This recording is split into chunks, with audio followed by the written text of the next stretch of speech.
what I'm seeing is I see a hungry Crawford, a Crawford that has been looking for the opportunity for a long time, finally getting the opportunity, and really ready to grab. And it's exciting. You know, Terence is freakishly strong. He can punch. He's got good crack. He can fight from both ways. Orthodox southpaw. He can fight at mid-range, closer range, outside, and he can fight going both ways. So it's exciting. It's exciting. I'm going with Terence Crawford. You know, big weight jump, a dangerous fight, but somebody's got to prove to me that they can break Terence Crawford's will and that he can't figure it out against you. Few fantasy matchups in boxing ignite as much discussion as a potential clash between Floyd Mayweather Jr. and Terence Crawford. Both stand as the ultimate representatives of their respective eras. Analysts and fighters alike have long speculated on who would prevail if these two ring geniuses ever faced off. The debate goes beyond pure talent. It's a battle of legacies. Mayweather's flawless precision against Crawford's adaptability and ruthless finishing instinct.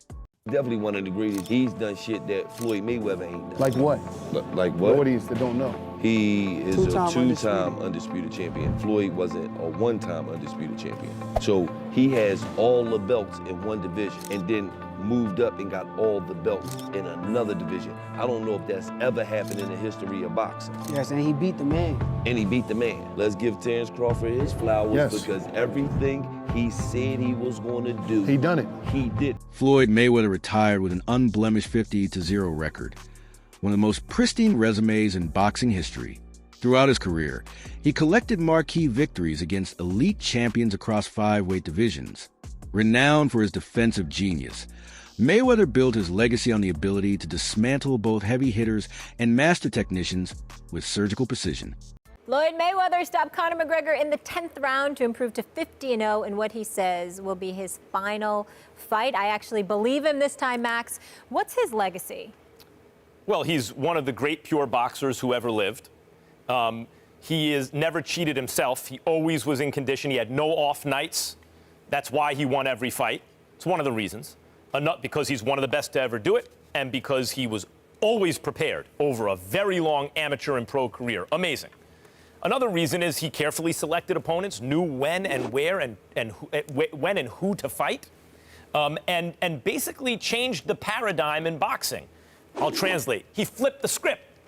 I mean, really, boxing is basically, and this is just the way it is, and I'm a huge boxing fan, and I make no apologies about it, but it is fans and networks essentially exploiting fighters. That's how it works. We want to, and we demand a level of dedication and risk-taking with your health that's insane, right? Like, someone's getting their head beaten every which way, and if you quit, you don't have heart. You can't be a great fighter, which is true, by the way. It's a blood sport. And Floyd, and usually fighters wind up broke and punch drunk. And Floyd Mayweather flipped the script. He said, no, I'm not going to let the game play me. I'm going to play the game. Terence Crawford, on the other hand, has methodically crafted one of the most complete legacies of the modern era, becoming an undisputed champion across multiple divisions and showcasing his ability to adapt to any opponent's style. His seamless switch hitting, explosive power, and exceptional ring intelligence have made him a nightmare for anyone who dares to face him. Crawford's reign at welterweight has solidified his place in pound-for-pound discussions, where the only shadow looming above him seems to be Mayweather's. Seasoned pros and veterans of the sport haven't hesitated to share their thoughts on the comparison. Everything is on Terence Crawford's side, all the legacy, meaning he only has the opportunity to win the belts. Saul only has an opportunity to defend them. Terence Crawford has an opportunity to be in a 5 division and the only person to win all 4 belts in 3 separate weight divisions. Why is Saul taking this fight? And I'm going to tell you why. Because there's some things in life more important than just the belts. And that 20-year career that Terence Crawford made, that all that he has, is very valuable. Very, very valuable. He had 1 foot out the game. And if he can be the man to defeat him, because remember, if Saul beats him, Terence Crawford was the first man to get all 4 belts in 2 separate weight divisions. Yes, I beat that champion. Yes, I beat the multiple division champion, and he had the oath. At the heart of the debate lies Mayweather's unmatched resume and his consistent success at the sport's highest level. Opposing voices, however, include Canelo Alvarez, who fought Mayweather in 2013 and has more recently shared a ring with Crawford. Canelo sparked major discussion when he declared that Crawford is way better than Mayweather, applauding Bud's ring IQ, adaptability, and quality of his recent triumphs. Coming from a fighter who has battled both men under vastly different circumstances, his words hold undeniable weight. I have to disagree because Floyd Mayweather toyed with Canelo. Like, he literally toyed with him. He didn't get hit at all. Not one time. And Crawford, yeah, he's more of a fighter, boxer. Mayweather's more of a boxer. But I have to disagree. I think Mayweather is much more superior than Crawford. Not just because he beat me and it was a close fight, whatever, you know, or that I stepped in the ring with Mayweather, but I really feel that technically Mayweather's a better fighter. You faced Mayweather, what, you were 23 years old, I believe? 23. And Just again, turned 23. yeah, you just turned 23. You didn't have a lot of seasoning. I know people will say, oh, he had a lot of fights. Well, you didn't have an amateur career. You started boxing at 15 as a pro, Yeah. right? Yeah. So you gave up the weight concession. You gave up the rehydration clause. And I always thought if you would have faced him, you know, with some more seasoning, it would have gone differently. You know, he deserved the position in Sure. that moment because, you know, Floyd Mayweather is one of the best fighters in the boxing history, and he deserved the position in that moment. You know, I try to make history, and I try to put myself in the very top in that moment. But for some reason, doesn't happen, right? And yeah, like you say, if I had that fight with Miguel Angel Cotto first and all these kind of fights and then fight Mayweather, maybe go in the different way.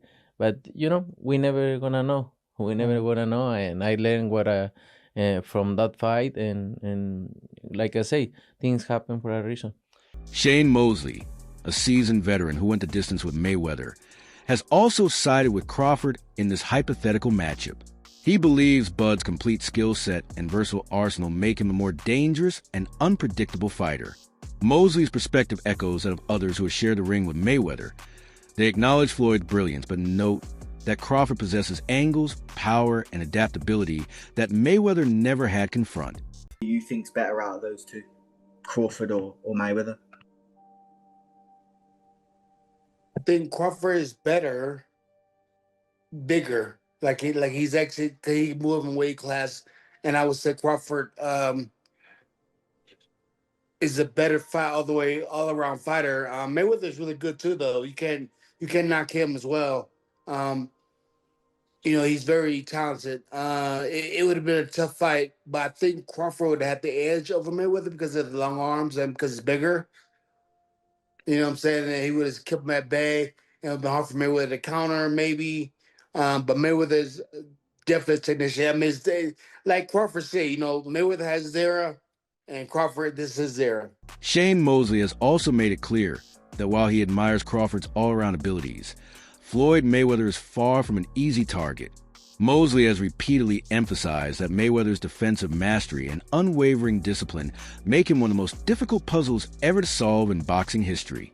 I was surprised about his power. When you attack Floyd, he has a way of making you run into it and you feel the power, that could collision. But when you kind of box away from him, yes, he has power, but not like he does when you're trying to attack him. He's not weak, he's strong. Like I say, he trains hard and he does all the things you're supposed to do as a fighter or as a champion to be the best. Mosley faced Mayweather in 2010 and famously stunned him in the second round. However, he later admitted that after that moment, Floyd made swift adjustments, completely shutting him down and denying any further openings. That experience shaped Mosley's perspective. While he respects Crawford's size, switch-hitting ability, and offensive arsenal, he also knows firsthand that Mayweather is a master at neutralizing even the most dangerous weapons. Everybody talk about Shane Cardi, but what was the issue? Shane started hesitating. Why did Shane hesitate? Because he took the best shot and he stood there, held on tight, and on top of that, made Shane feel his strength, and came back out like nothing happened the previous round. Right.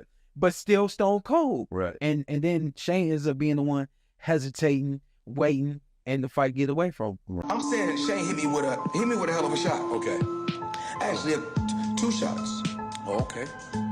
But even in that particular round, what I said to Shane was this. I was like, you did said something to him when you grabbed him. I said, you gotta kill me. Oh, shit. I wasn't ready, Floyd. I said, that was a good one. I said, that was a good one, but you gotta kill me. Wow. I said, you gotta kill me. And then I mean, I'm not gonna lie, I meant it.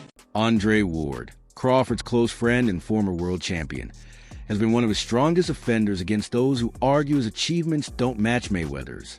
Ward highlights Crawford's adaptability, technical mastery, and his consistent dominance over top-tier opponents as clear evidence that he deserves to be mentioned in the same breath as Floyd. Who's the most skilled fighter today? Bud is definitely one of them, for sure. Tyke Shakur, Devin, Boots. Boots is one of my favorite. It's a lot of them, and they skillful in different ways. Mm-hmm. You know what I'm saying? Somebody that, like, I can bet the house on is Bud. Because me and him, we so much alike in our mentality. Like, soon as I see this dude, he come in the room or I come in the room, we start arguing about basketball, wrestling, anything, bro. Like, man, you can't, man, you looking small. What you mean I'm looking small? You looking small. You gotta really hurt that dude to turn him away and to try to stop him from doing what he want to do. So skillful, yes, but this and this, yeah, it's different, man. There's not a lot of guys like that out there currently. There's a lot of guys that talk it, but until you get in that real fire, I'm not saying a guy you fighting a guy you should beat. I'm saying a guy that it's a 50-50 matchup. We don't really know what you have. You don't even really know what you have. Ward has even gone so far as to call Crawford the greatest of this generation. His support goes beyond friendship. Ward genuinely believes Crawford's resumed dominance and adaptability set him apart in modern boxing. Following Crawford's emphatic dismantling of Errol Spence Jr., Ward declared that Bud had unquestionably earned the right to be recognized as the premier fighter of this era. Andre, we just seen Terence Crawford create greatness and beat Canelo Alvarez tonight. What was your thoughts on that performance from Terence? Terence Crawford is a great performance, man. He's been doing this throughout the course of his career. The stakes were a lot different in this fight, a lot more danger. He had to fight that kind of fight in order to beat Canelo Alvarez tonight, and he did that at 37, but getting ready to be 38 years old. And he proved, like Max said, that he is the GOAT of this generation.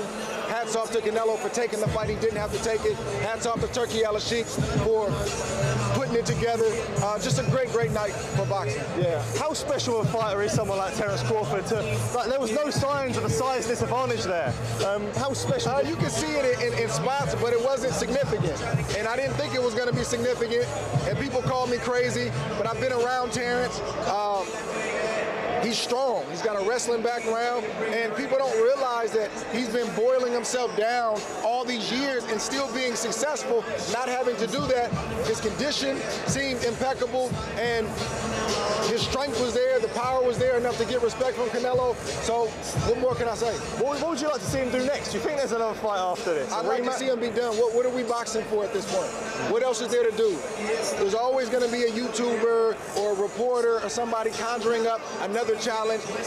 We box to get ourselves in a better financial position, to build a name and a legacy. Those boxes are checked. What else are we doing? Why are we still in the game? Yeah, I get it. Andre, always good to talk to you. Appreciate it.